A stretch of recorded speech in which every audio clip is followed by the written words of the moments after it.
Pemerintah Kota Banjarmasin dengan Balai Wilayah Sungai Kalimantan III melaksanakan rapat bersama untuk membahas terkait percepatan pelaksanaan proyek National Flood Resilient Project untuk mengatasi permasalahan banjir yang sering melanda Kota Seribu Sungai ini. Rapat dilaksanakan di Aula BWS Kalimantan III, Jalan Gatot Subroto, Banjarmasin Timur, kemarin Rabu 18 Juni 2025.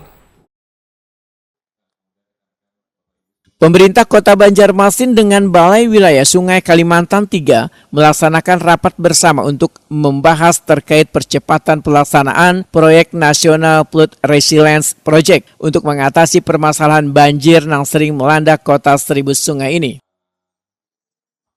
Rapat dilaksanakan di Aula BWS Kalimantan III, Jalan Gatot Subroto, Banjarmasin Timur, kemarin Rabu 18 Juni 2025. Proyek yang dibiayai oleh World Bank yang mulai digarap sejak 2024 sampai 2026 menjadi salah satu prioritas utama dalam upaya meningkatkan ketahanan infrastruktur kota terhadap dampak perubahan iklim.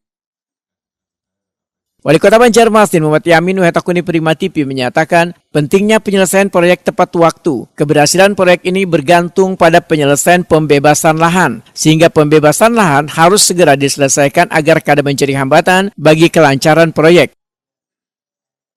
Dinas PUPR Banjarmasin yang menangani permasalahan pembebasan lahan untuk proyek normalisasi Sungai Petren ini pun diminta mempercepat pembebasan lahan dan memastikan kesepakatan terkait lahan tersebut agar proyek dapat berjalan sesuai rencana.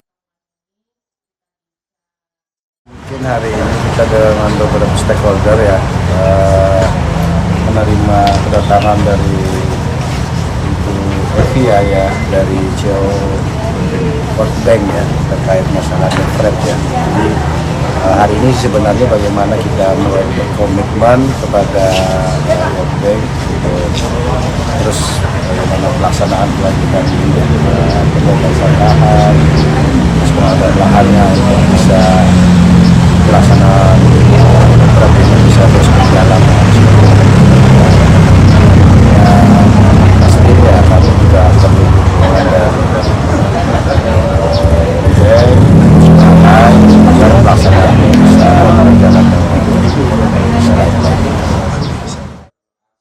Proyek NUPREP menjadi solusi jangka panjang untuk pengendalian banjir di Banjarmasin. Proyek ini bertujuan memperkuat infrastruktur kota agar lebih tangguh menghadapi tantangan perubahan iklim. Dengan dukungan penuh dari berbagai pihak, pemerintah Kota Banjarmasin optimistis proyek ini akan memberikan manfaat gasan warga Kota Seribu Sungai ini.